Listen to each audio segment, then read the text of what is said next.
భద్రాచలంలోని శ్రీ సీతారామచంద్రస్వామివారి ఆలయంలో శబరి స్మృతి యాత్ర ఉత్సవం ఘనంగా నిర్వహిస్తున్నారు.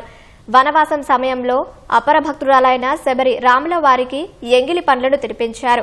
ఆ సమయంలో స్వామివారి పాదాలు మోపిన ప్రదేశం కింద భక్త శబరి నదిగా ప్రవహిస్తుంది.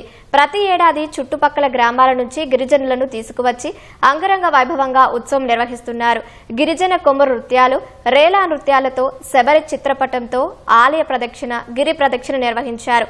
ఆలయంలోని దమ్మక్క విగ్రహానికి, భక్త రామదాసు విగ్రహానికి, శబరి చిత్రపటానికి, తానీషా విగ్రహానికి పూలమాలలు వేసి ప్రత్యేక పూజలు నిర్వహించారు. అనంతరం స్వామివారికి గిరిజనులు తీసుకువచ్చిన అడవి పండ్లను, పుష్పాలను నివేదన చేశారు.